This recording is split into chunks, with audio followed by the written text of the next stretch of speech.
Sumainyo ang Panginoon. So, alam mo natin ang istorya ng mga natin.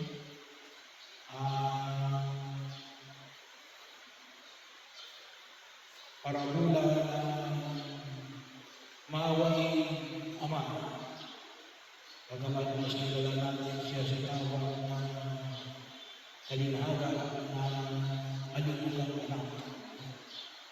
Pero hindi natin nakita yung image ng pagiging mahabaing Ama. Pero ganoon na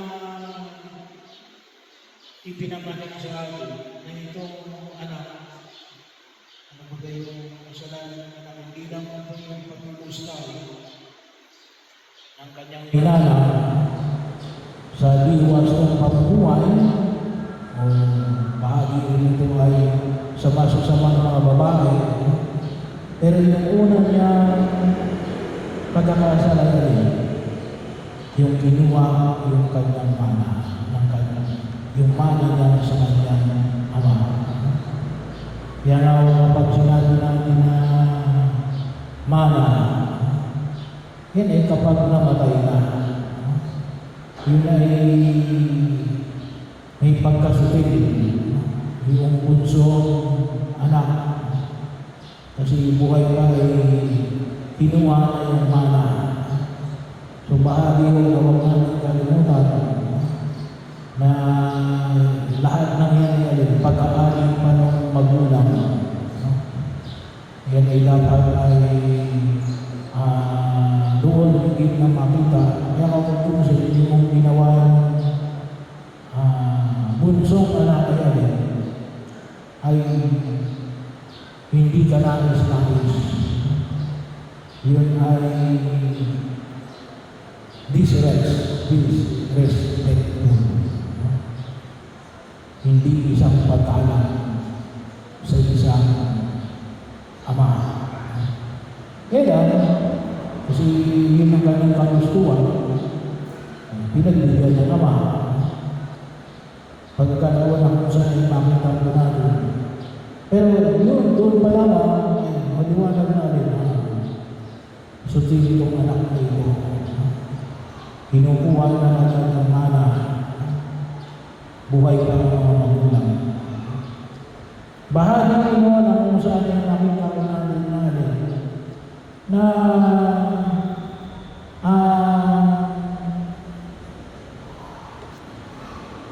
karanasan na ama sa kalinala natin ay isang pagkilala natin na kagalakan namin itong anak ko ito ay namatay, ngunit ngayon ay muling nabuhay.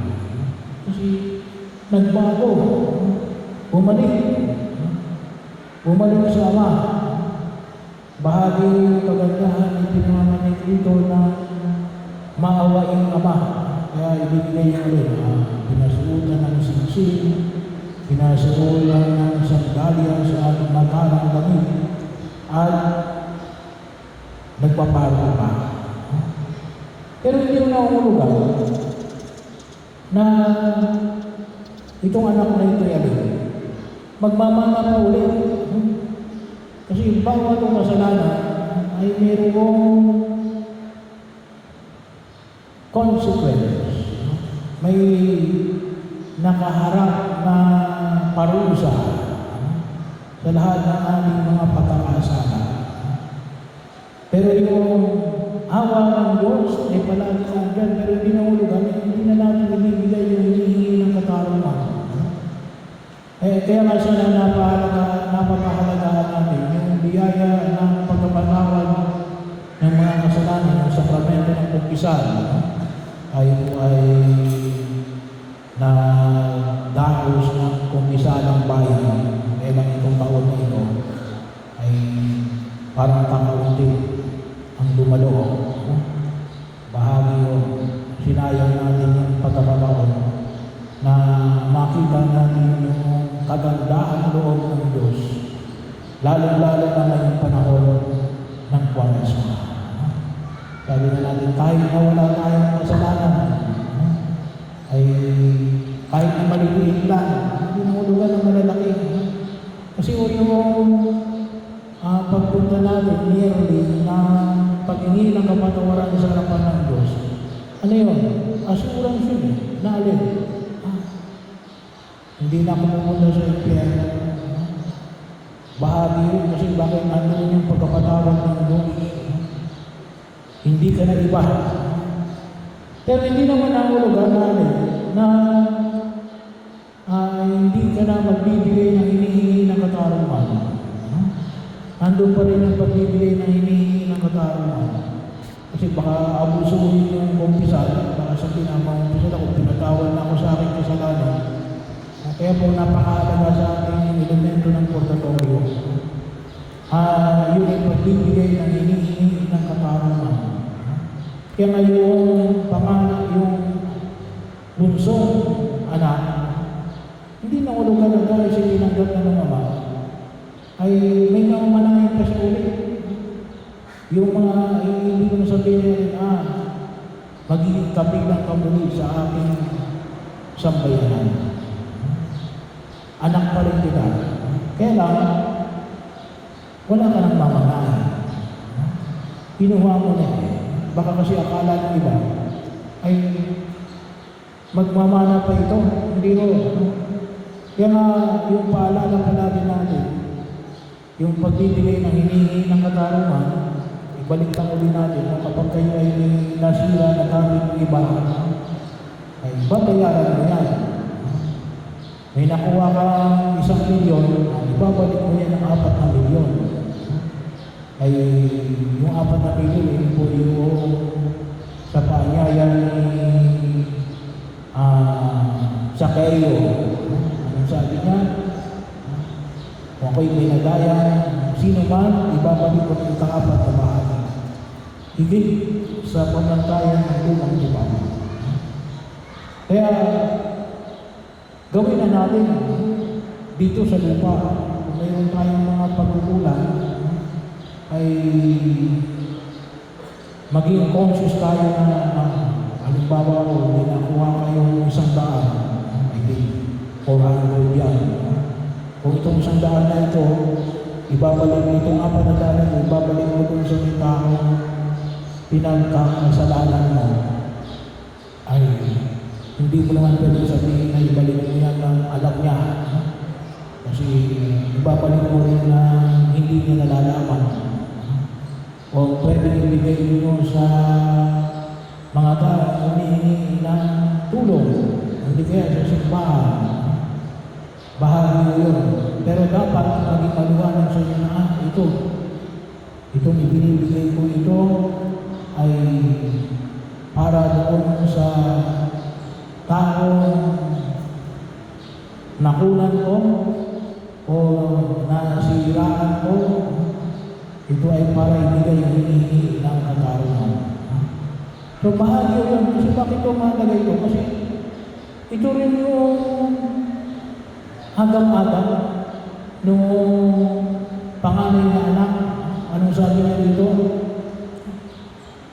Na yan, yung bunsong anak ay dumating dito, ay nagpaparty ka pa, ako hindi mo lang ako nabigyan na bisirong lang din. Ay yung binigay sa kanya rin, ay pinagabang kuya. Ibig sabihin ay baka. Pero bahagi yun natin na hindi nakikita ng panganay na anak na ano sabi ng ama, ang lahat ng sa atin ay sa iyo.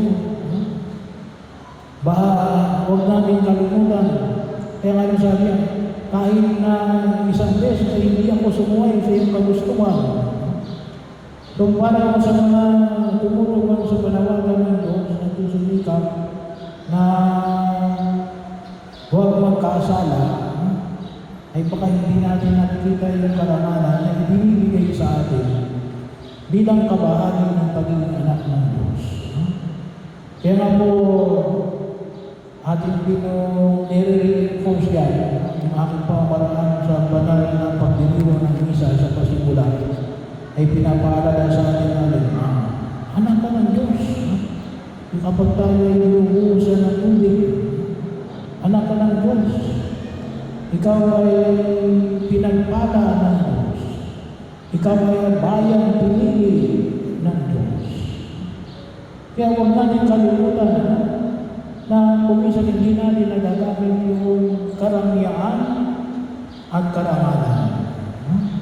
Kasi hindi niya nakita na pwede pala akong kumuha na lang ng kahit pa magpatabarin ako ng buhay at gawin ko rin yung papake. Bakit? Kasama din ako. Bahagi niya ito ng aking kayamanan. Hindi yun nakita noong panganay na anak. Kaya din po kumisan, baka yung karangalan natin bilang mga binyada, bilang mga anak ng Diyos, hindi rin natin nakikita. Napakalaking kapangyarihan ng ipinagkaloob ng Diyos sa atin. Nasa lawag natin sa yamin.